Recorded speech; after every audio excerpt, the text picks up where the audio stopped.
Maal goona? Abaya moolii maal goona nu? Kan hin jirre. Joo achi galtanii jechaan yoo achi isin illee achi galtuu dubbiin gimmaasha gimmaasha.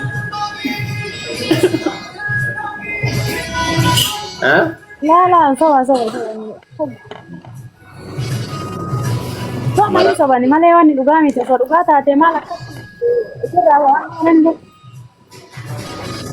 osoo dhugaa taate si waa dhokata waan dhokate taate waan. Meeqana waan baay'ee isitti jijjiirameera.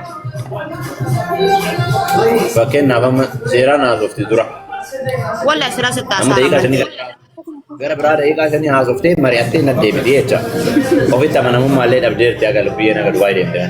Sila fayyuma dhiifam. Amma dhageeffadhu sitti hima takka farratti fatisha akka nama takka gasti sitti ergadhe miti.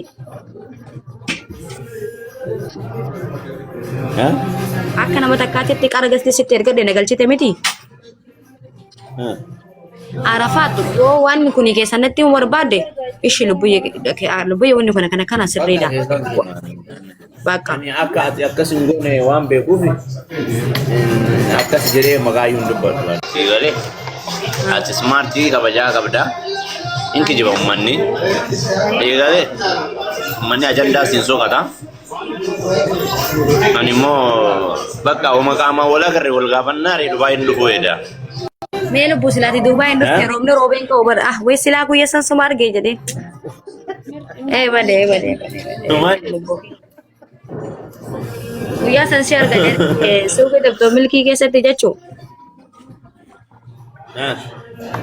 ana firiyan ti jabarri dula dufne debe wallahi nagar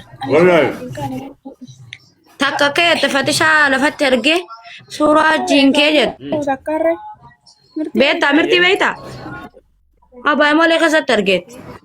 Dem abaya moolii miti seeraan bakka gaarii hojjetee inni naan fatisha. Damage.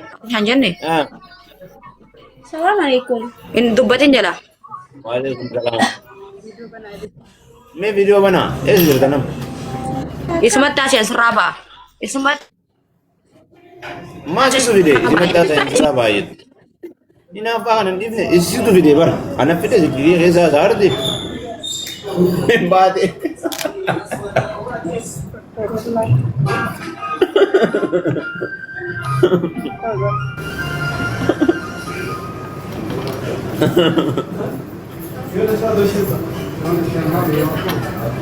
Isi mata zendra ba. Apa dah?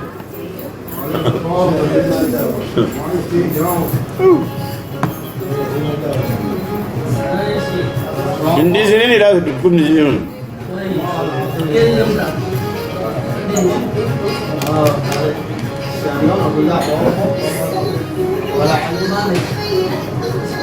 Ayat assalamualaikum warahmatullahi wabarakatuh. Labi tu dah yuna kerre.